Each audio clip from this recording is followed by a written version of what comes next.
Salut à tous, c'est Hightech, on se retrouve aujourd'hui pour une présentation de produits recommandés par Diablo Game Live. Et donc on va parler de la Nvidia Shield TV, on va voir ensemble ses caractéristiques, son design, et en fin de vidéo je vous donnerai mes avis. Mais avant de commencer la vidéo, n'hésite pas à t'abonner à ma chaîne, sur ce, place à l'intro.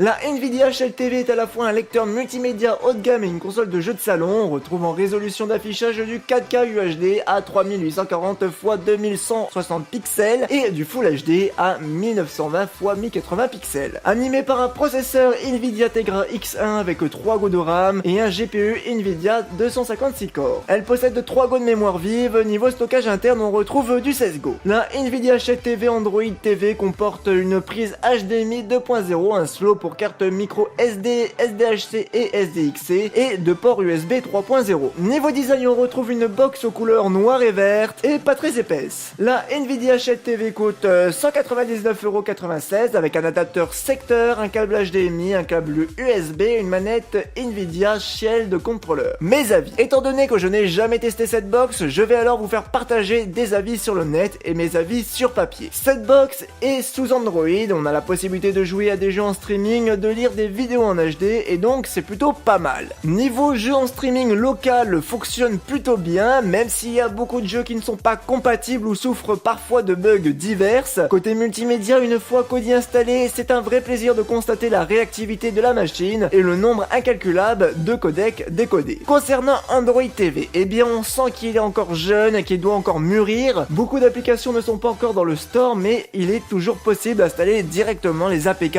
exportés grâce à ES Explorer. L'écran principal n'est pas encore personnalisable, mais je suppose que ça viendra avec le temps. Globalement, les avis sur le net sont plutôt positifs. Mes avis en fonction du papier, on retrouve une résolution d'affichage plutôt pas mal avec du 4K UHD. Le seul bémol que je perçois, c'est son stockage interne limité SSGO qui je pense risque d'être un peu limité. Merci d'avoir regardé cette vidéo, je remercie également Diablo Game Live pour m'avoir suggéré ce produit. Je vous dis à la prochaine, n'hésite pas à liker la vidéo et de la partager si elle t'a plu. Tu peux aussi t'abonner à ma chaîne. Sur ce, ciao!